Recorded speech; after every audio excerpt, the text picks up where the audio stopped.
الله من الشيطان الرجيم.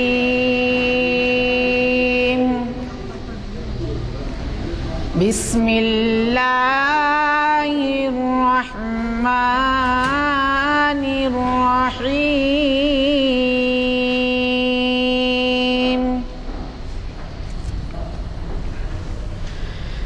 إن الذين فرقوا دينهم وكانوا شيعا لست منهم في شيء إنما أمرهم إلى الله ثم ينبئهم بما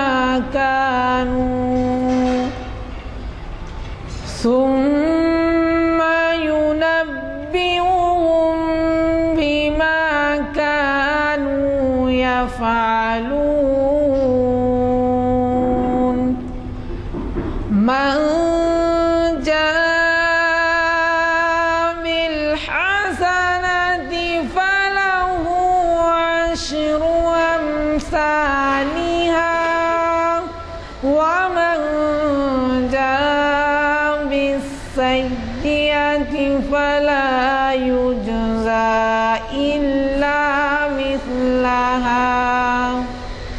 إلا مثلها وهم لا يظلمون. صدق اللہ العظیم.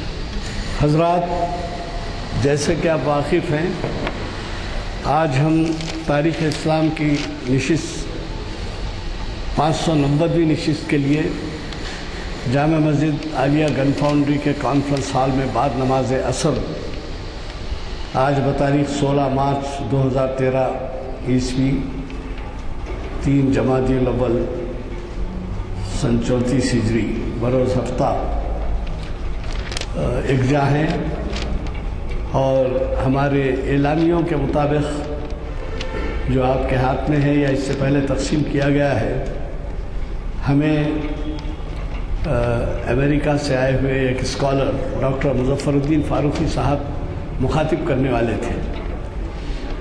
بدقسمتی سے وہ کچھ علالت کا شکار ہو گئے، اور یہ اکثر ہوتا ہے کہ بیرون ملک سے جب آتے ہیں کوئی تو یہاں انگریزیوں سے جیٹ لیگ کہا جاتا ہے. وہ جیٹ لیگ ہے یا پانی کی تبدیلی کا اثر ہے، کیا ہے معلوم نہیں.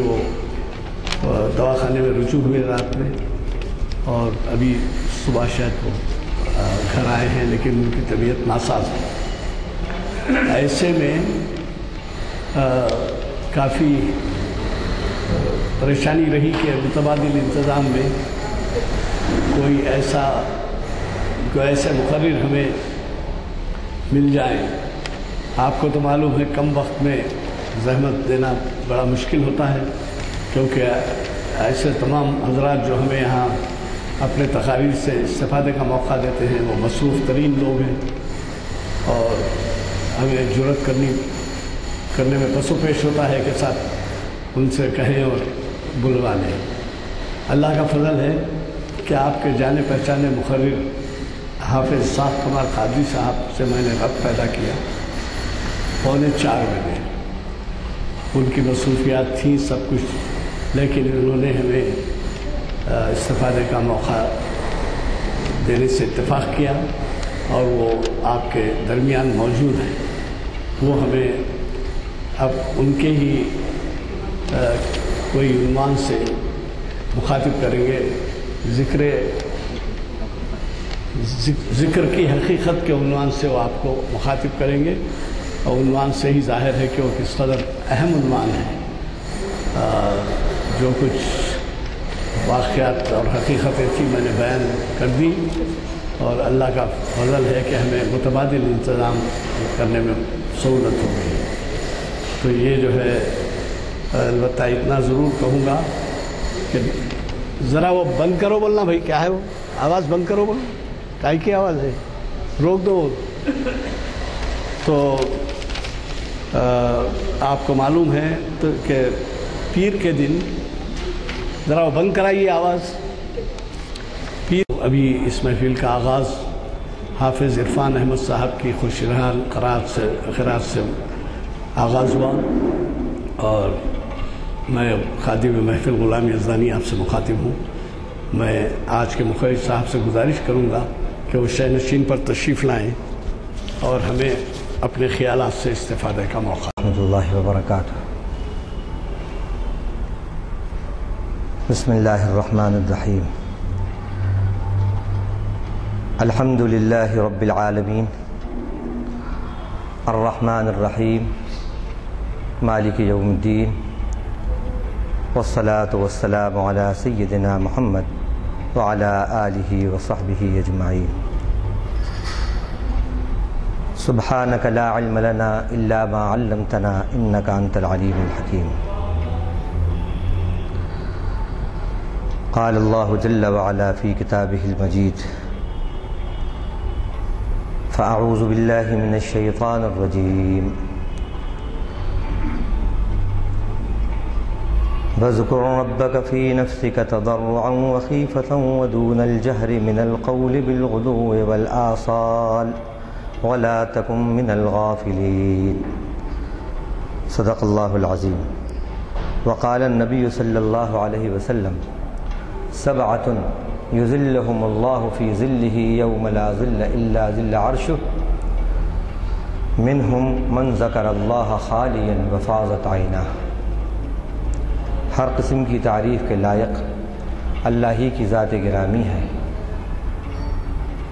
جو تمام جہانوں کی پالن ہار ہے، جو بہت مہربان اور نہایت رحم فرمانے والی ہے، جو بدلے کے دن کی مالک ہے. ایسی بے مثال ہستی کے درود اور سلام ہوں اس کے آخری نبی حضرت محمد مصطفیٰ صلی اللہ علیہ وسلم پر، آپ کی اولاد پر، آپ کی ازواج پر اور آپ کے اصحاب پر، اور ان تمام آپ کے امتیوں پر جنہوں نے آپ کی پیروی کی اور قیامت تک آپ کے طریق کی پیروی کرتے رہیں گے. حمد و صلوات کے بعد آج کے خطاب کے لیے، متبادل خطاب کے لیے، ہم نے بر وقت مختصر وقت میں جس عنوان پر آپ سے لب کشائی کی جرات کی ہے، اس خطاب کا عنوان ہے ذکر کی حقیقت.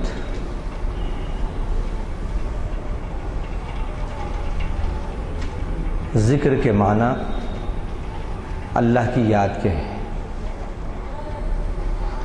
اللہ تعالیٰ نے ذکر کے بارے میں فرمایا الا بذکر اللہ تطمئن القلوب. مشہور آیت ہے، اکثر زبانوں پر جاری رہتی ہے، کبھی کبھی بطور فیشن کے بھی آ جاتی ہے کہ الا بذکر اللہ تطمئن القلوب. جان لو کہ اللہ کی یاد سے دلوں کو چین نصیب ہوتا ہے. تو حقیقت ذکر یہ ہے کہ اس سے دلوں کو چین اور قرار نصیب ہو. وہ اللہ کی یاد، اللہ کا ذکر جو دلوں کے لیے چین اور سکون کا سامان فراہم نہ کرے، یقیناً وہ اللہ کی ناقص یاد ہے، کامل یاد نہیں. اس آیت سے یہ بات معلوم ہوتی ہے.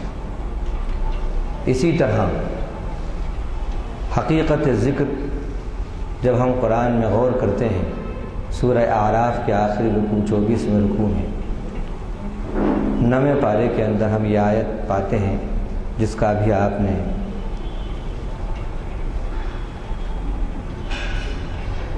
سماعت فرمایا کہ وَاذْكُرْ رَبَّكَ فِي نَفْسِكَ تَضَرُّعًا وَخِيفَةً.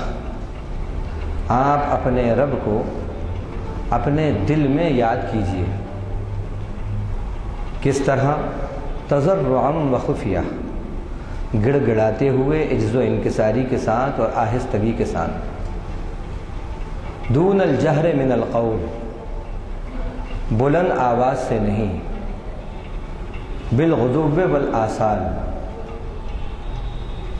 شام کے وقت بھی اور صبح کے وقت بھی. ولا تکن من الغافلین، اور آپ غافلوں میں سے مت ہو جائیے۔ اس سے بھی حقیقت ذکر ہمیں معلوم ہوتی ہے کہ حقیقت ذکر غفلت کو دور کرنا ہے۔ اللہ کی یاد کا مطلب ہے کہ جو اللہ کی طرف سے، اپنے مالک اور خالق کی طرف سے ہماری زندگیوں میں غفلت ہے، جو ہم اس کی بات کو، اس کی ذات کو بھلائے ہوئے ہیں، وہ غفلتیں دور ہو جائیں۔ آخرت سے جو غفلت ہے، قبر اور حشر سے جو غفلت ہے، وہ غفلت دور ہو جائے۔ اللہ کی معرفت سے جو غفلت ہے، اللہ کی محبت سے جو غفلت ہے، اللہ کی اطاعت سے جو غفلت ہے، وہ غفلت دور ہو جائے۔ تو دوسری حقیقت جو معلوم ہوتی ہے ذکر کی ہم کو، وہ یہ ہے کہ جو غفلت ہے اس کا ازالہ۔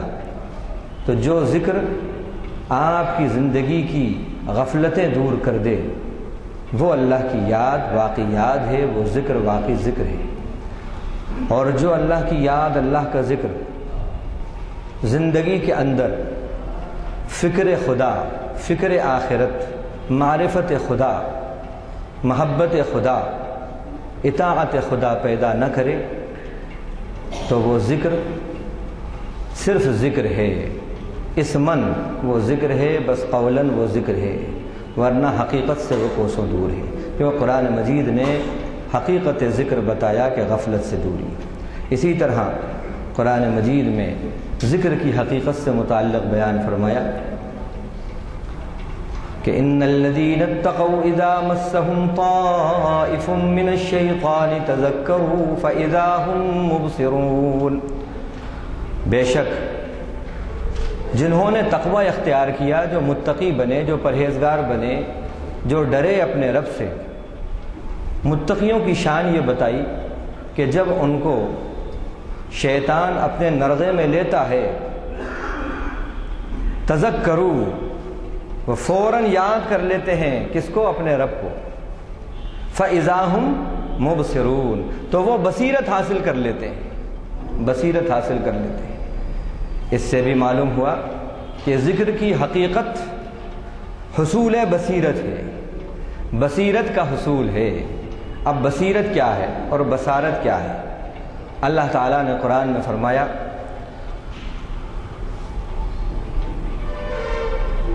کہ انہا لا تعمل ابصار ولکن تعمل قلوب التی فی الصدور۔ ایک جگہ فرمایا منہم من ینظر الیک افانت تہدی العمی ولو کانوا لا یبصرون، کہ بے شک آنکھیں جو ہیں وہ اندھی نہیں ہوتی، سینوں میں جو دل ہیں وہ اندھے ہو جاتے ہیں، سینوں میں جو دل ہیں وہ اندھے ہو جاتے ہیں۔ تو معلوم یہ ہوا کہ ایک نگاہ جو ہے چشم سر کی نگاہ ہے، ایک چشم دل کی نگاہ ہے۔ چشم سر کی نگاہ کو بصارت بولتے ہیں اور چشم دل کی نگاہ کو بصیرت بولتے ہیں۔ ذکر کی حقیقت یہ ہے کہ وہ جو دل کی نگاہ ہے وہ روشن ہو جائے، وہ روشن ہو جائے۔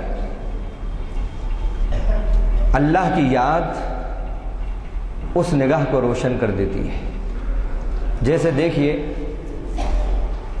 بچہ، ایک 2 سال کا بچہ ہے، چھوٹا بچہ ہے، 1 سال کا بچہ، 2 سال کا بچہ، آنکھیں رکھتا ہے، تمام بدن کے اعضاء سلامتی کے ساتھ سالم طریقے سے اپنے ساتھ رکھتا ہے۔ اس کے سامنے کھلونے ہیں، اگر انہی میں کوئی ایک آدھ چھپکلی کا بچہ آ جائے، چھپکلی آ جائے، یا کوئی اور اس طرح کا کیڑا مکوڑا آ جائے، وہ نادان ہیں، وہ اس کو بھی ہاتھ پکڑ لے گا۔ کھلونوں میں اگر چاقو اور چھری اور تمنچا آ جائے، گن آ جائے، تو وہ اس سے بھی کھیلے گا۔ لیکن اگر ایک وہ شخص جو باشعور شخص ہے، اگر اس کے سامنے اس کو نظر آ جائے کہ کوئی سانپ یا بچھو اسے نظر آ جائے، تو اپنی پوزیشن کو وہ چینج کر دے گا۔ حالانکہ نگاہ اس کی بھی ہے، نگاہ اس کی بھی ہے، دونوں نگاہیں اس کو دیکھ رہی ہیں، لیکن بچے کی نگاہ بچے کے اندر کوئی تھرل پیدا نہیں کر سکی، اور اس نگاہ نے تھرل پیدا کر دیا۔ معلوم ہوا بصارتیں دونوں ہیں، لیکن وہاں صرف بصارت ہے اور یہاں بصارت کے ساتھ بصیرت بھی ہے، شعور بھی ہے۔ تو وہ نگاہ جس میں شعور ہو وہ دل کی نگاہ ہوتی ہے۔ یہ دل کی نگاہ کو اللہ کی یاد، اللہ کا ذکر روشن کرتا ہے۔ یہ ذکر کی حقیقت تیسری۔ اسی طرح اللہ تعالیٰ نے قرآن میں ذکر کے بارے میں فرمایا فَاذْكُرُونِي أَذْكُرْكُمْ، فَاذْكُرُونِي أَذْكُرْكُمْ، پس تم مجھے یاد کرو میں تمہیں یاد کروں گا۔ ترجمہ عام طور پر اسی طرح ہوتا ہے، لیکن صحیح ترجمہ جو ہے وہ یہ ہے تم مجھے یاد رکھو میں تمہیں یاد رکھوں گا۔ ایک ہے یاد کرنا، ایک ہے یاد رکھنا، ایک ہے خدا کو یاد کرنا، ایک ہے خدا کو یاد رکھنا۔ یاد کرنا وقتی ہوتا ہے، یاد رکھنا دائمی ہوتا ہے۔ تو تم مجھے یاد کرو بھی اور یاد رکھو بھی، میں بھی تمہیں یاد رکھوں گا بھی اور یاد کروں گا بھی۔ تو حقیقت ذکر اس میں یہ بتائی گئی کہ وہ ذکر کون سا ذکر ہے جس پر خدا آپ کی یاد کرنے پر مجبور ہو جائے، کیونکہ اللہ نے کہا تم مجھے یاد کرو، اذکرکم، میں بھی تمہیں یاد رکھوں گا اور یاد کروں گا۔ بندہ تو خدا کو یاد کرتا ہے، یاد رکھتا ہے، لیکن بندہ پرور بھی خدا کو یاد کریں، وہ بھی بندے کو یاد رکھیں، یہ کمال ہے۔ اور یہ وصف اور یہ چیز جو خدا کو بندے کی یاد کرا دے وہ ہے اللہ کی یاد۔ اگر آپ کے ذکر کے اندر وہ کیفیت ہے کہ خدا آپ کی یاد کر رہے ہیں تو یقیناً وہ ذکر ذکر ہے۔ پانچویں بات، اللہ تعالیٰ نے فرمایا وَاذْكُرُوا اللَّهَ كَثِيرًا لَعَلَّكُمْ تُفْلِحُونَ یا ایھا الذین آمنوا اذکروا اللہ ذکرا کثیرا۔ ایک جگہ فرما فَإِذَا قُضِيَتِ الصَّلَاةُ فَانتَشِرُوا فِي الْأَرْضِ وَابْتَغُوا مِن فَضْلِ اللَّهِ وَاذْكُرُوا اللَّهَ كَثِيرًا لَعَلَّكُمْ تُفْلِحُونَ۔ اللہ کی یاد کثرت سے کرو تاکہ تم فلاح پاؤ، کامیاب ہو جاؤ۔ اب ہم لوگوں نے اس یاد کو کوانٹٹی کے اندر محدود کر دیا، کوانٹٹی میں محدود کر دیا۔ یہ کوانٹٹی والی یاد نہیں ہے، یہ کوالٹی والی یاد ہے۔ اس لیے کہ اللہ کے نبی صلی اللہ علیہ وسلم کے بارے میں حضرت عائشہ رضی اللہ عنہا فرماتی ہیں کہ آپ ہمیشہ اللہ کی یاد میں رہتے تھے۔ اب بندہ 24 گھنٹے اللہ کی یاد میں رہے تو وہ یاد تو نہیں ہوگی جس کو ہم نے کوالٹیٹیو آسپیکٹ کے اندر ہم نے اس کو بند کر دیا ہے، محدود کر دیا ہے، یقیناً وہ تو نہیں ہوگی۔ اس لیے کہ 24 گھنٹے میں آدمی کو اپنی زندگی کی جو طبعی حاجات ہیں وہ بھی ہیں اور دیگر اس کی ضروریات زندگی ہیں۔ اور اماں جان فرما رہی ہیں کہ ہر وقت آپ اللہ کی یاد میں رہتے تھے۔ تو یہ کون سی یاد ہے؟ یہ وہی یاد ہے، یہ وہی یاد ہے جس میں بندے کا خدا سے قلبی تعلق ہو جائے۔ جیسے ماں کی یاد کسی کو آتی ہے اور وہ اپنے گھر سے ہزاروں کلومیٹر دور ہے، غریب الوطن ہے وہ، وہاں پر اس کو اپنی ماں کی یاد آتی ہے۔ کچھ بھی اس نے نہیں کیا ہے، بس خاموشی اس پر طاری ہوتی ہے اور آنکھوں سے آنسو تھوڑی دیر میں ٹپ ٹپ گرنا شروع ہو جاتے ہیں، حالانکہ اس نے نہ ماں کے نام کی کوئی تسبیح پڑھی ہے، نہ ماں کے نام کا کوئی اس نے جاپ کیا ہے، خاموش ہے۔ تھوڑی دیر میں آنکھیں اس کی آنسوؤں سے رواں دواں ہو جاتی ہیں۔ کیوں؟ ماں کے احسانات یاد آ گئے، ماں کی تمام رحمتیں یاد آ گئیں، نصرتیں یاد آ گئیں، محبتیں یاد آ گئیں۔ ایک ایک ماں کی رحمت اور ماں کی شفقت اور محبت اسے یاد آتی ہے اور اس کی آنکھوں سے آنسو بہہ پڑتے ہیں۔ یہی ہے اللہ کی یاد کہ اپنے مالک کو اس طرح یاد کرو کہ وہ رب العالمین ہے، تمام جہانوں کا پالن ہار ہے، یعنی میرا پالن ہار ہے، وہ رحمان ہے، الرحیم ہے، وہ مالک یوم الدین ہے، وہ رب الفلق ہے، وہ ملک الناس ہے، وہ الہ الناس ہے، وہ رب الناس ہے، وہ خالق ارض و سماوات ہے۔ اس طرح رب کو یاد کرو۔ یہ یاد کثرت والی یاد ہے، اور یہ وہ یاد ہے لعلکم تفلحون کہ تم کثرت سے اللہ کو یاد کرو تاکہ تم فلاح پاؤ۔ فلاح مانے بھی کامیابی اور فوز مانے بھی کامیابی، لیکن علماء نے لکھا ہے فلاح اس کامیابی کو کہتے ہیں جس کا تعلق دونوں جہاں سے ہے، دنیا کی بھی کامیابی، آخرت کی بھی کامیابی۔ اسی لیے اذان کے اندر حی علی الفوز، حی علی الفوز نہیں ہے، بلکہ حی علی الفلاح، حی علی الفلاح ہے، یعنی آؤ دونوں جہاں کی کامیابی کی طرف، آؤ دونوں جہاں کی کامیابی کی طرف۔ تو وہ ذکر واقعی ذکر ہے جو آپ کو دونوں جہاں میں کامیاب کر دے۔ اگر آپ کی زندگی کے اندر ذکر بھی ہے لیکن کامیابی نہیں ہے زندگی کے اندر اور ناکام زندگی ہے آپ کی، تو معلوم ہوا کہ ذکر کی حقیقت ابھی آپ کو نصیب نہیں ہوئی۔ اسی طرح اللہ تعالیٰ نے فرمایا فلاح کے سلسلے میں ایک لفظ اور فرمایا، وہاں بھی حقیقت ذکر ہمیں معلوم ہوتی ہے، وَاذْكُرُوا آلَاءَ اللَّهِ لَعَلَّكُمْ تُفْلِحُونَ۔ اللہ کے کرشموں کی، اللہ کی نعمتوں کی، اللہ کے احسانات کی کثرت سے یاد کرو، اللہ کے احسانات کو یاد کرو تاکہ تم فلاح پاؤ۔ معلوم ہوا اللہ کی یاد کرنا دراصل نام ہے اللہ کی نعمتوں کو یاد کرنا، اللہ کی نعمتوں کو یاد کرنا، اللہ کے کرشموں کو یاد کرنا، اس کے قدرت کے جو جلوے، جو انعامات ہیں ہمارے اوپر، اس کو یاد کرنا۔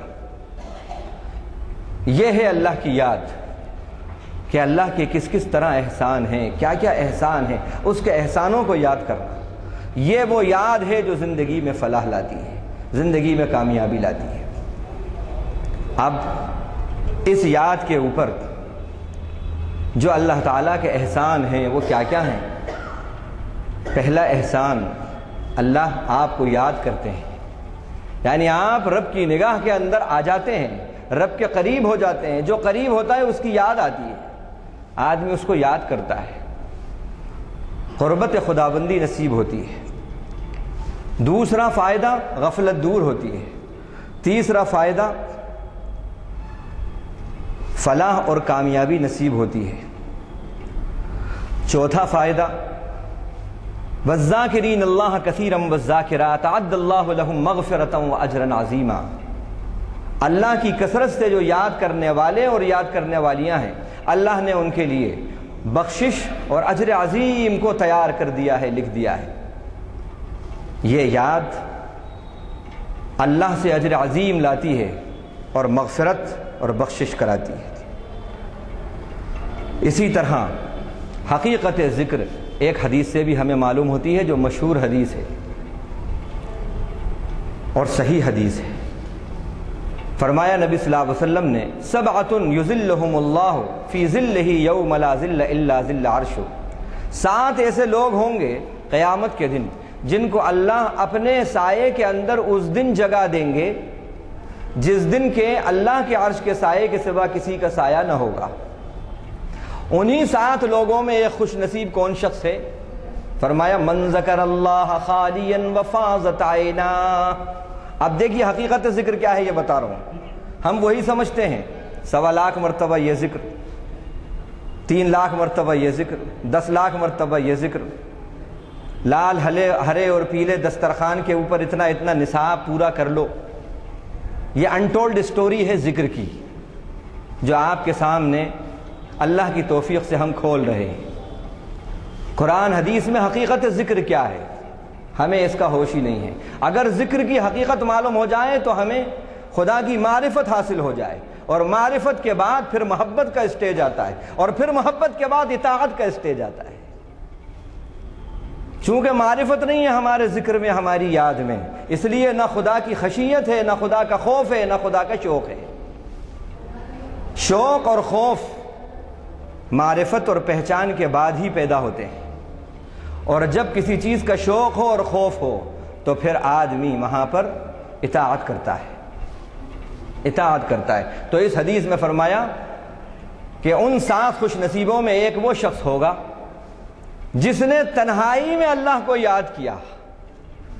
من ذکر اللہ خالیا جس نے تنہائی میں اللہ کو یاد کیا اور فاضت عینا، اس کی دونوں آنکھیں بہہ پڑیں۔ فاض یفیضو کہتے ہیں سیلاب آنے کو، فیضان عربی میں سیلاب کو کہتے ہیں، سیلاب، یعنی اس کی آنکھیں رواں دوا ہو گئیں، بہہ پڑیں اس کی آنکھیں۔ یہی بات اللہ تعالیٰ نے قرآن مجید میں بھی بتائی، وَإِذَا سَمِعُوا مَا أُنزِلَ إِلَى الرَّسُولِ تَرَىٰ أَعْيُنَهُمْ تَفِيضُ مِنَ الدَّمْعِ مِمَّا عَرَفُوا مِنَ الْحَقِّ۔ اللہ کے نبی صلی اللہ علیہ وسلم کے پاس ایک وفد آیا، آپ صلی اللہ علیہ وسلم نے ان کے سامنے قرآن کی آیتیں پڑھ کے سنائیں، اپنے مالک، اپنے خالق، خالق کائنات کے جلوے دکھائے، اس کے کرشمے، اس کی قدرت کے انعامات، اس کا ذکر کیا۔ تو فرمایا اللہ تعالیٰ نے جو اتارا، جب انہوں نے ہماری وہ وحی کو سنا، ہمارے وہ کلمات کو سنا جو رسول کی طرف اتارے گئے، تو آپ دیکھیں گے تَرَىٰ أَعْيُنَهُمْ تَفِيضُ مِنَ الدَّمْعِ مِمَّا عَرَفُوا مِنَ الْحَقِّ، آپ دیکھیں گے کہ ان کی آنکھیں بہہ پڑی ہیں، کیوں؟ انہوں نے اللہ کی معرفت اور حقیقت کو حاصل کر لیا ہے۔ خدا کی جب معرفت آ جاتی ہے تو ایک نئی پرسنالٹی ایمرج ہوتی ہے، آنکھیں پھر خاموش نہیں رہتی، پھر زندگی کے اندر تھرل آ جاتی ہے، موومنٹ آ جاتا ہے، کاہلی اور سستی ختم ہو جاتی ہے۔ یہی وہ بات ہے کہ جو فرمایا کہ غفلت دور ہوتی ہے۔ ذکر کی حقیقت یہ ہے کہ جو غفلتیں ہیں وہ غفلتیں ہٹ جائیں، ہماری غفلتیں ہٹ جائیں۔ تو اللہ کی تنہائی میں وہ یاد کون سی یاد ہے کہ جو آنکھوں سے آنسو بہائے، اور وہ کون سی یاد ہے اللہ کے انعامات کی جو آپ کو فلاح اور کامیابی سے ہمکنار کرے۔ اب اس کے بعد میں اللہ کے کچھ کرشموں کا، کچھ انعامات کا، سائنس اور تاریخ کے حوالے سے، چونکہ یہ تاریخ کا دن ہے، تاریخ کے حوالے سے کچھ باتیں اللہ کے کرشمے، اللہ کی قدرت اور انعامات کے بارے میں کچھ بتاتا ہوں۔ دیکھیے اللہ تعالیٰ نے فرمایا کہ اللہ کی نعمتوں کو اور کرشموں کو یاد کرو تو تم فلاح پاؤ گے، کامیاب ہوگے۔ کامیابی کے لیے اللہ نے یاد سے جوڑا ہے، یاد سے، اور یاد سے فرمایا دلوں کو چین ملتا ہے۔ اب اس پر کچھ حقیقت بتا دوں آپ کو۔ آج یہ مادی دور ہے، اس مادی دور کے اندر انسان کو سب سے زیادہ سکون کی تلاش ہے، سکون کی تلاش ہے، اور خاص طور سے جب ریٹائرڈ لائف ہوتی ہے اس وقت سکون کی بڑی ضرورت ہوتی ہے، بڑی ضرورت ہوتی ہے۔ کتنے لوگوں کو ہم نے دیکھا کہ وہ ملین آئر، بلین آئر، ٹریلین آئر ہیں، لیکن دل کا قرار اور دل کا چین اور دل کا سکون زندگی میں نہیں ہے۔ ہر چیز کی ایک غذا ہوتی ہے، اس کی مطلوبہ غذا، وہ مطلوبہ غذا جب اس کو ملے گی تو اس کی بھوک دور ہوگی، اور وہ مطلوبہ غذا اگر اس کو نہیں ملی، وہ مطلوبہ غذا نہیں ملی تو وہ بھوک اس کی دور ہونے والی نہیں ہے۔ مثال کے طور پر دیکھیے، انسان کی غذا، اس جسم کی غذا اناج ہے، وہ غذا ہے۔ آپ کو وہ غذا نہیں ملے اور سونے چاندی کے ڈھیر آپ کے سامنے رکھ دیا جائیں، لیکن آپ کو غذا نہ دی جائے، آپ کو پیاس لگ رہی ہے، 10 کلو سونا، 50 کلو سونا، 1 کنٹل چاندی یہ لو، لیکن غذا نہیں دیتے، کیا کہے گا وہ؟ سب کچھ لے لو، نہ مجھے سونے کی ضرورت، نہ چاندی کی ضرورت، نہ ہیروں کی ضرورت، نہ جواہرات کی ضرورت، سب لے لو، مجھے تو غذا چاہیے، غذا، مجھے پانی چاہیے، مجھے کھانا چاہیے۔ معلوم ہوا کہ یہ مطلوبہ غذا ہے انسان کے جسم کی، جو وہی اس کو ملے گی تو اس کی بھوک اور پیاس دور ہوگی۔ بھوک کی مطلوبہ غذا، جسم کی مطلوبہ غذا جو ملے گی اسی سے اس کی بھوک دور ہوگی، پیاس کی مطلوبہ غذا جو ملے گی اسی سے پیاس دور ہوگی۔ خوب پیاس لگ رہی ہے، لاکھ آپ اس کا متبادل سافٹ ڈرنکس پی لیں، پیاس نہیں بجھتی۔ جو لوگ ان مراحل سے گزرے ہیں وہ جانتے ہیں۔ تو بالکل اسی طرح جیسے جسم کی مطلوبہ غذا اگر نہیں ملے اور پوری دنیا کی بادشاہت مل جائے، انسان مر جائے گا اور وہ ساری کی ساری بادشاہت اس کے کسی کام کی نہیں ہے۔ بالکل اسی طرح جناب عالی انسان کی روح کی جو غذا اللہ تعالیٰ نے رکھی ہے وہ اپنی یاد کو رکھا ہے، وہ یاد کو رکھا ہے، اور جب اس کو وہ مطلوبہ غذا ملتی ہے تو یہ بس وجد میں آ جاتی ہے، وہ اس کی غذا ہے اور اس کے ثبوت ہیں۔ کسی انسان کی آخری وقت جاں کنی کا آپ نے دیکھا ہوگا کہ جب اس کی روح قبض ہوتی ہے اور روح اس کی پرواز ہوتی ہے تو وہ کدھر دیکھتا ہے، نیچے کہ اوپر؟ آپ لوگوں میں سے بہت سو کا واسطہ پڑا ہوگا، آخری لمحات جو جاں کنی کے ہوتے ہیں روح قبض کرنے کے، آنکھیں کدھر ہوتی ہیں؟ ادھر اوپر جاتی ہیں آنکھیں۔ کیوں؟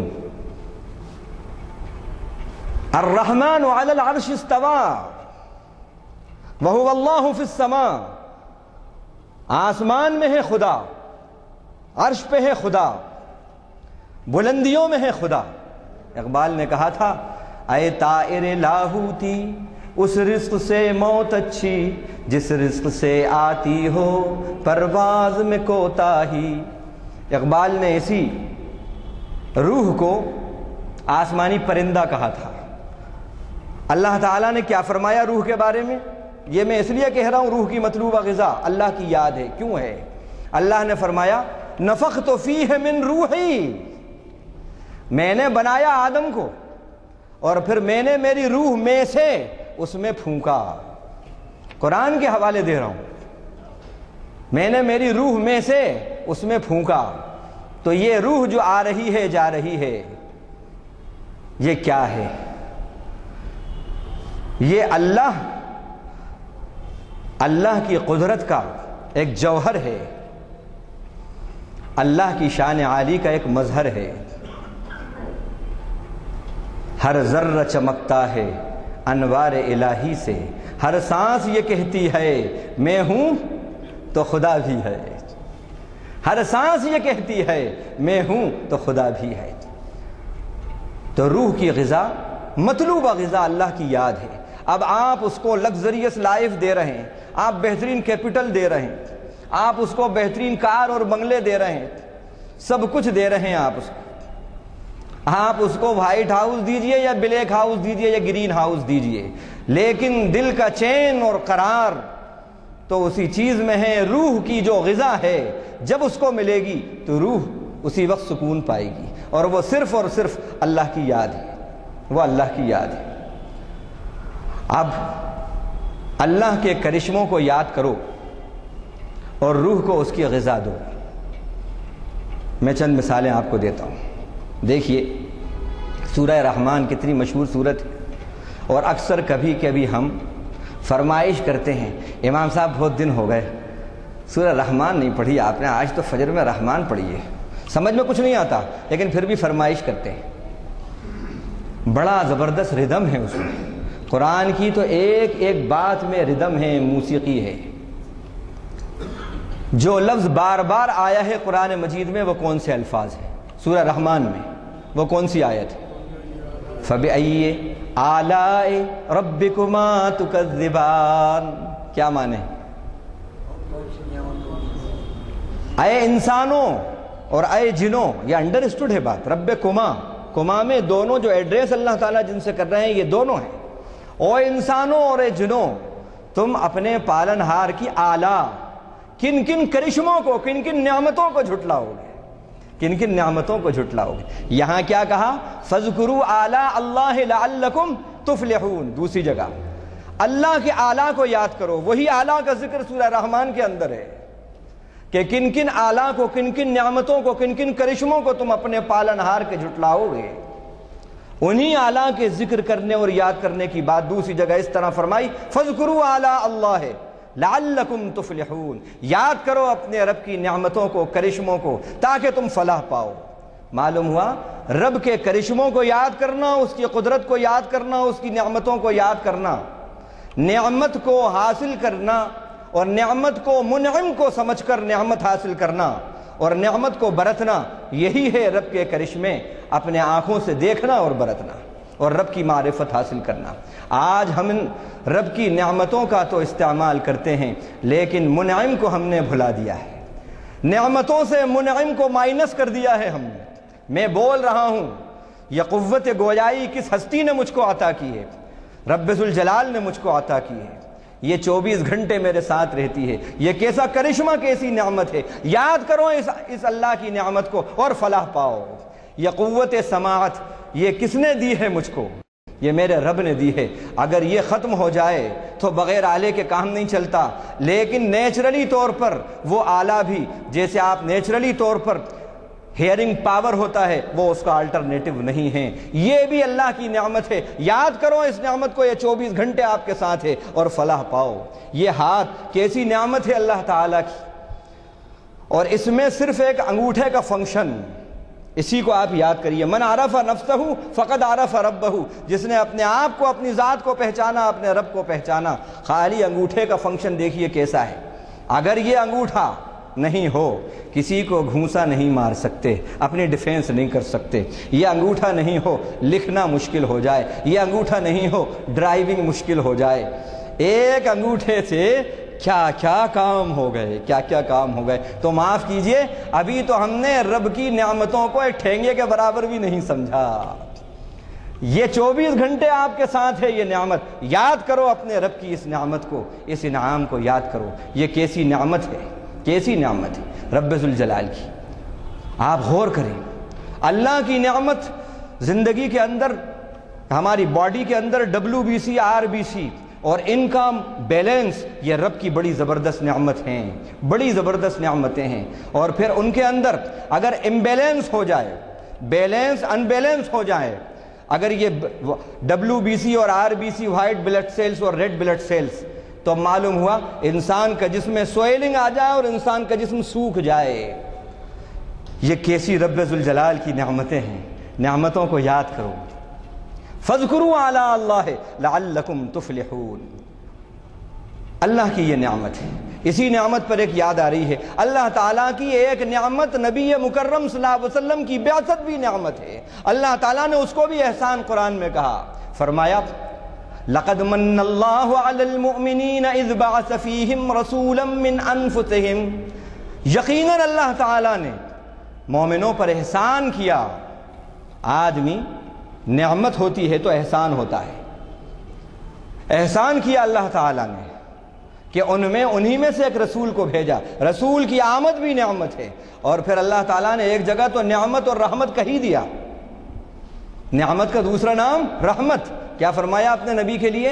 وَمَا أَرْسَلْنَاكَ إِلَّا رَحْمَةً لِّلْعَالَمِينَ، ہم نے آپ کو نہیں بھیجا مگر سارے جہانوں کے لیے رحمت بنا کر۔ اب یہ بتا رہا ہوں، یہ آیت تو خوب سنی آپ نے 12 ربیع الاول کو، کیسی رحمت ہے بتا رہا ہوں۔ نبی کی پوری زندگی رحمت ہے۔ ایک ادا، ایک سنت کو لیتا ہوں میں، مسواک۔ اللہ کے نبی کی ایک سنت ہے مسواک۔ آج کل بلڈ کینسر کی وبا آئی ہوئی ہے۔ ابھی کچھ دنوں کے اندر، چند دنوں کے اندر ہم نے سنا فلاں نوجوان نسل جو ہے، معلوم ہو اکثر لوگ بلڈ کینسر سے چلے گئے۔ ایسے 2-3 کیسز سامنے آئے میرے۔ نوجوان بچہ، اس کو بخار آیا، 10 دن کے بعد دلہا بننے والا تھا، بخار آیا، چیک اپ کرایا تو بلڈ کینسر ختم۔ اللہ تعالیٰ نے اپنے حبیب کو رحمت للعالمین بنایا۔ جہاں بہت سی نعمتیں ہیں اور رحمتیں ان پر کی ہیں، ان کی ایک ادا مسواک بھی ہے، نبی کی سنت۔ مسواک میں بہت سی خصوصیات ہیں۔ ایک خصوصیت اس کے اندر کیا ہے؟ اس میں ایک ایسا عنصر ہوتا ہے جو انسان کے جسم میں جو لیونگ سیلز ہیں، لیونگ سیلز، وہ لیونگ سیلز جب راؤنڈڈ شیپ میں ہوتے ہیں جو کہ تندرستی کی علامت ہے. تندرست انسان، ہیلدی باڈی کی علامت یہ ہے کہ اس کے اندر جو لیونگ سیلز ہیں اس کی باڈی میں وہ راؤنڈڈ شیپ میں ہوں.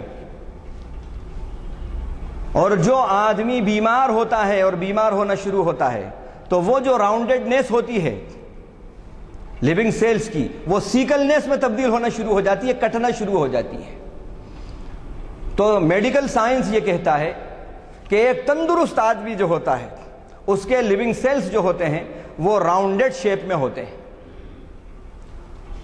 اور بیمار آدمی جو ہوتا ہے اس کے لیونگ سیلز جو ہوتے ہیں وہ سیکلنیس شیپ میں ہوتے ہیں، سیکل ٹائپ میں ہوتے ہیں. آپ کو حیرت ہوگی یہ سن کر، سائنس نے یہ ریسرچ کی اور یہ بات سامنے آئی کہ مسواک کے اندر اللہ تعالیٰ نے ایک ایسا عنصر رکھا ہے کملی والے کی اس سنت کے اندر کہ وہ جو لیونگ سیلز کی کہ جو راؤنڈڈنیس ہوتی ہے اگر اس میں فرق آتا ہے تو یہ جو عنصر ہے یہ اس راؤنڈڈنیس کو مکمل کرتا ہے. یہ خصوصیت ہے. اب اس سلسلے میں آج ہی صبح میں نے ڈاکٹر صاحب سے 15 منٹ تک گفتگو کی اور نے جو ہے بلڈ کینسر کے بارے میں پوچھا. بڑے ڈاکٹر ہیں یہاں کے. یہ جو انسان کی ہڈی میں بون میرو ہوتا ہے اس کے اندر انفیکشن پیدا ہو جاتا ہے، وہ بھی لیونگ سیلز کا کمال ہوتا ہے. اس میں بھی لیونگ سیلز جو اس کے لیونگ سیلز ہیں وہ سیکلنیس ٹائپ میں آ جاتے ہیں، سیکل ٹائپ میں آ جاتے ہیں. اس میں بھی راؤنڈڈنیس ختم ہو جاتی ہے اس کے شیپ. تو پھر وہ جو پلیٹلیٹس ہیں، جب پلیٹلیٹس کم ہوتے ہیں اور وہ بننا بند ہو جاتے ہیں جس سے کہ خون بنتا ہے، جس سے خون بنتا ہے، وہ جب ختم ہو جاتے ہیں اور بننا بند ہو جاتے ہیں تو بلڈ کینسر ہو جاتا ہے. کم سے کم 1 لاکھ کے قریب انسان کے جسم میں منیمم ہونا چاہیے. یہ جو پلیٹلیٹس ہیں ان کے جو سیلز ہیں وہ سیلز کو اللہ کے نبی صلی اللہ علیہ وسلم کی یہ سنت مسواک جو ہے وہ راؤنڈڈنیس دیتی ہے. اللہ اکبر. فاذکروا آلاء اللہ لعلکم تفلحون. اللہ کے کرشموں کو یاد کرو، اللہ کے کرشموں کو یاد کرو، تم فلاح پاؤ گے. اسی طرح اب ایک قرآن سے میں اللہ کے کرشمے کا آپ کو حوالہ دیتا ہوں. حضرت نوح علیہ السلام کا ہم قصہ پڑھتے ہیں اور سنتے ہیں، زمانے سے سنتے آئے ہیں. طوفان نوح کا قصہ، کشتی نوح کے بارے میں اللہ تعالیٰ نے ایک جگہ ذکر کیا. میں تفصیل میں نہیں جا رہا چونکہ وقت کم ہے، باتیں تو بہت ہیں.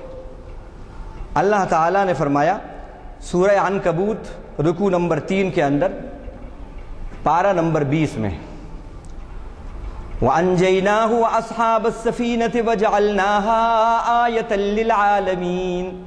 ہم نے نوح کو بچایا اور جو کشتی والے تھے ان کو بچایا، جو کشتی میں بیٹھے تھے ان کے ساتھی ان کو بچایا، اور ہم نے اس کشتی کو سارے جہانوں کے لیے ایک ہماری قدرت کی نشانی بنایا. اب غور کرنے کی بات ہے، نوح علیہ السلام کے طوفان کے وقت ان کے زمانے میں جو ان پر 950 سال میں جو لوگ مسلمان ہوئے تھے، جو ایمان لائے تھے، حدیث شریف میں آتا ہے صرف 32 لوگ تھے. 32 لوگ. چلیے اگر ہم اس میں اور تھوڑے سے جوڑ لیں کہ طوفان کے وقت کچھ آگئے ہوں گے تو بہرحال 100 کے اندر ہی تھے. 100 کے اندر ہی تھے. اللہ تعالیٰ کہہ رہے ہیں کہ 100 کا جو لفظ ہے اس کے اوپر ورلڈ کا لفظ تو نہیں بولا جا سکتا، کیونکہ پوری دنیا میں 100 لوگ تو نہیں ہوتے. پوری دنیا میں 100 لوگ تو نہیں ہوتے. نہ ان کے اوپر دنیا کا لفظ اور نہ ان کے اوپر پلیورل کا لفظ بولا جاتا. کئی دنیایں. اللہ تعالیٰ نے حضرت نوح علیہ السلام کی کشتی کے بارے میں جو بات کہی وہ کیا؟ ہم نے اس کو سارے عالم کے لیے نہیں کہا، للعالمین، سنگولر نہیں بلکہ پلیورل فارم استعمال کیا. سارے جہانوں کے لیے ہم نے اس کو ایک عبرت، ایک نصیحت بنایا، ایک نشانی بنایا ہم نے قدرت کی. اب غور کرنے کی بات ہے، اس وقت یہ بات تھی اور اللہ نے کہا واستوت علی الجودی، جودی پہاڑ پر اس نے قرار پکڑا، اور وہ چند لوگ تھے. اس وقت کہاں تھی کشتی؟ تو اس وقت کی دنیا کے لیے بھی وہ نشانی نہیں بنی. اور اللہ کہہ رہے ہیں دنیا نہیں، دنیاؤں کے لیے، ساری دنیاؤں کے لیے ہم نے نشانی بنایا، تو نعوذ باللہ کیا قرآن جھوٹا ہوگا؟ نہیں ہوگا۔ اب خدا کے کرشمے دیکھیے قدرت کی، اللہ تعالیٰ نے یہ بات کہی کہ ہم اس کو ہماری قدرت کی نشانی بنائیں گے تاکہ لوگوں کو معلوم ہو کہ جو نبی وقت سے ٹکر لیتا ہے، ان کا مقابلے میں آتا ہے اور جو روایتوں کے ساتھ چلتا ہے، اس کا حشر کیا ہوتا ہے۔ اللہ تعالیٰ نے کیا کیا کہ جس پہاڑ پر وہ ٹھہری تھی، وہ پہاڑ اس وقت ٹرکی کے اندر، شمال مشرقی ٹرکی کے اندر ارارات کے نام سے وہ پہاڑ ہے ٹرکی کا، اس وقت اس کا نام وہ ہے۔ اس پہاڑ کے اوپر وہ کشتی ٹھہری، جیسا قرآن میں خود ہے وَاسْتَوَتْ عَلَى الْجُودِ۔ اللہ کا کرشمہ دیکھیے کیا ہوا کہ اللہ تعالیٰ نے اس پورے پہاڑ کو ڈیوائن فریزر میں یعنی گلیشیئر میں تبدیل کر دیا۔ گلیشیئر میں، یہ گلیشیئر کیا ہیں؟ یہ ڈیوائن فریج یا فریزر ہیں، یہ ڈیوائن فریزر۔ اور فریزر میں کوئی چیز اگر آپ رکھیں تو وہ سیف رہتی ہے، محفوظ رہتی ہے، محفوظ رہتی ہے۔ اس کشتی کے اوپر اگر اللہ تعالیٰ وہ برف کے تودے اور وہ گلیشیئر سے اس کو نہ ڈھانپتے تو کیا ہوتا؟ آگ بھی لگ سکتی تھی، دھوپ کی حرارت سے، ہیٹ سے اس کے اوپر ہی رہتی، اور کیا حال ہوتا؟ اس کا ختم ہو جاتی۔ وہ نشانی جو اللہ تعالیٰ نے کہا تھا سارے جہانی، سارے جہانوں کے لیے قدرت کی ایک نشانی ہے، وہ ہماری نشانی ہے، یہ سامنے ہی نہیں آتی بات۔ اللہ تعالیٰ نے کیا کیا کہ اس کو اس میں رکھ دیا اور اس کو سیف کر دیا۔ زمانے بیتتے گئے، صدیاں بیتتی گئیں، اور قرآن میں جب قرآن اترا ہے یہ آیت موجود ہے، یہ آیت موجود ہے۔ اس وقت تک کوئی ڈسکور نہیں ہوئی تھی، یہ ڈسکور نہیں ہوئی تھی۔ اللہ کی شان یہ ہوئی کہ اس وقت گلوبل وارمنگ پوری دنیا کے اندر، یہ گلوبل وارمنگ، یہ دراصل گلوبل وارمنگ نہیں بلکہ یہ ڈیوائن وارننگ ہے، یہ اللہ کی طرف سے۔ اس کی وجہ سے جو گلیشیئرز ہیں وہ پگھل رہے ہیں، وہ پگھل رہے ہیں۔ یہ گلوبل وارمنگ کا اثر اس جبل ارارات پر بھی پڑا اور اس کی برف جو ہے پگھلنا شروع ہوئی۔ ایریل سروے جو اوپر ہو رہا ہے اس کے وہاں پر اس نے دیکھا کہ کشتی جو ہے کوئی چیز نظر آ رہی ہے۔ وہاں پر جب اترے اور اس کا جائزہ لیا تو ریڈیو کاربن ڈیٹنگ پروسیس جو ہے یہ ایسا عمل ہے کہ آپ اس کو کرو تو اس سے چاہے وہ پتھر ہو، لکڑی ہو، مٹی ہو، کچھ بھی ہو، وہ ایج اس کی معلوم ہو جاتی ہے۔ جس وقت اس کا وہ ایکسپیریمنٹ کیا تو معلوم یہ ہوا کہ یہ کشتی کی عمر جو ہے وہ 8000 سال پرانی ہے، اور یہ مضمون 2010 کے اندر ایک آرٹیکلز ٹائمز آف انڈیا کے اندر آیا تھا، وہ میرے پاس اس کی کٹنگ رکھی ہے۔ اس کی ہیڈنگ تھی اس آرٹیکلز کی نوز آرک، نوح علیہ السلام کی کشتی، نوح علیہ السلام کی کشتی۔ نتیجہ یہ ہوا کہ اگر اسی دور کے اندر اگر یہ سب بات سامنے آ جاتی تو تھے نہیں وہاں پر کوئی ایسے حالات۔ اس دور میں تو سارے جہاں کے لیے تو دور کی بات ہے، ایک دنیا والوں کے لیے بھی وہ نشانی نہیں بنی۔ اللہ کو معلوم تھا ایک زمانہ الیکٹرانک اور پرنٹ میڈیا کا ایسے آنے والا ہے کہ جب ساری دنیا گلوبل ولیج بن جائے گی۔ اللہ کو معلوم تھا اس زمانہ آ رہا ہے، اور اسی زمانے میں گلوبل وارمنگ ہوگی، یہ بھی اللہ کو معلوم ہے کہ وہ کس طرح کی ہوگی۔ رب ذوالجلال نے کیسا انتظام کیا کہ آج دنیا میں ایک چھوٹا سا بچہ کسی اگر ٹیوب ویل کے اندر گڑھے میں گرتا ہے، ایک چھوٹی سی گاؤں کی خبر پوری دنیا میں چند منٹ کے اندر وہ سرکولیٹ ہو جاتی ہے۔ یہ دنیا کا میڈیا آج ایسا ہو گیا ہے، اتنی بڑی خبر اس دور میں اللہ تعالیٰ نے اس کو ڈسکور کروایا۔ کاہے کے لیے؟ وہ بات جو اللہ تعالیٰ نے کہی تھی انجیناہ واصحاب السفینہ وجعلناہا آیۃ للعالمین، ہم نے ان کو نجات دی، بچایا نوح کو اور ان کے ساتھیوں کو، کشتی والوں کو، اور ہم نے اس کشتی کو سارے جہانوں کے لیے ایک نشانی بنایا۔ نتیجہ یہ ہوا جس وقت یہ ڈسکور ہوئی ہے تو سارے میڈیا کے لوگ دنیا کے وہاں پر امنڈ پڑے اور انہوں نے دیکھا، اور پوری دنیا کے اندر یہ ہائی لائٹ ہوئی ہے خبر۔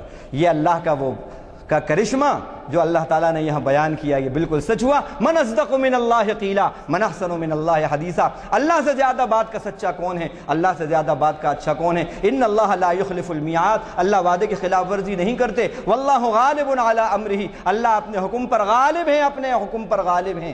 ولکن اکثر الناس لا یعلمون، لیکن لوگوں کی اکثریت جانتی نہیں ہے۔ ما قدر اللہ حق قدری، اللہ کو جیسے پہچاننا چاہیے، اس کی قدرتوں کا جیسا اندازہ لگانا چاہیے، لوگوں نے نہیں لگایا۔ یہ ہے قدرت۔ یہ اللہ کا ایک کرشمے کی ایک جھلک تھی۔ اب وقت مزید اجازت نہیں دیتا، باتیں ابھی بہت سی کرشموں کی ہیں، انشاءاللہ اللہ نے اگر موقع دیا تو اسی عنوان کو پھر انشاءاللہ جاری و ساری رکھیں گے۔ تو یہ حقیقت ذکر ہے۔ اگر اس طرح آپ کو ذکر کی حقیقت نصیب ہو گئی تو سمجھ لیجئے کہ اللہ کی معرفت بھی آتی ہے، اللہ کا شوق بھی پیدا ہوگا، خوف بھی پیدا ہوگا، اور یہی اللہ نے بندہ مومن کی حقیقت بتائی ہے۔ وَمِنَ النَّاسِ مَن يَتَّخِذُ مِن دُونِ اللَّهِ أَندَادًا يُحِبُّونَهُمْ كَحُبِّ اللَّهِ، لوگوں میں سے کچھ ایسے ہیں جو اللہ کے علاوہ اللہ کے لیے انہوں نے کچھ اللہ کے ہمسر بنا دیے ہیں، اور پھر ان سے ایسی محبت کرتے ہیں جیسے اللہ سے محبت کرنا چاہیے۔ والذین آمنوا اشد حبا للہ، لیکن جو مومنین ہیں ان کی شان یہ ہے سب سے زیادہ اللہ سے محبت کرتے ہیں، ان کی شان یہ ہے۔ ایک جگہ مومن کی شان بتائی اللہ تعالیٰ نے کہ الذین یبلغون رسالات اللہ ویخشونہ ولا یخشون احدا الا اللہ، جو اللہ کے پیغام کو پہنچاتے ہیں وہ صرف اللہ سے ڈرتے ہیں اور کسی سے نہیں ڈرتے۔ تو یہاں پر وہاں محبت کی بات کہی کہ مومن اور ایمان کامل وہ ہے کہ جس کے اندر بھرپور خدا کا شوق ہو اور جس میں بھرپور خدا کا خوف ہو۔ اور یہ کب آتا ہے؟ یہ خدا کی معرفت، خدا کی پہچان کے بعد آتا ہے۔ جب معرفت ہے پہلا مرحلہ، جب خدا کو پہچانیں گے تو پھر دوسرا مرحلہ الفت اور خشیت کا ہے، محبت اور خشیت کا ہے، وہ آئے گی۔ اور جب یہ دوسرا مرحلہ خشیت اور الفت کا آئے گا تو پھر رب کی اطاعت کرنا آسان ہوگا، گناہوں سے بچنا بھی آسان ہوگا۔ اللہ سے دعا ہے کہ اللہ تعالیٰ کہنے والے کو جو کچھ کہا ہے اس کو بھی ذکر کی حقیقت اور حقیقت ذکر نصیب فرمائے، اور وہ ذکر جس پر اس نے فلاح کا وعدہ کیا ہے، کامیابی کا وعدہ کیا ہے، اور غفلتوں کو دور کرنے کا وعدہ کیا ہے، بصیرت عطا کرنے کا وعدہ کیا ہے، اور اپنے یہاں پر اپنے عرش کے اندر جگہ دینے کا جس ذکر پر وعدہ کیا ہے، اللہ وہ ذکر کی حقیقت سے ہم سب کو متصف فرما دے اور مستفید اور مستفیض فرما دے۔ وآخر دعوانا ان الحمدللہ نستغفرک ونتوب الیک۔ اللہم اجعلنا من الذین یستمعون القول فیتبعون احسنہ۔ اللہم اسمعنا منادی الجنة مع الابرار۔ ربنا آتنا فی الدنیا حسنہ وفی الآخرة حسنہ وقنا عذاب النار۔ وصلی اللہ تعالی علی خیر خلقہ محمد وآلہ وصحبہ اجمعین، آمین والحمدللہ۔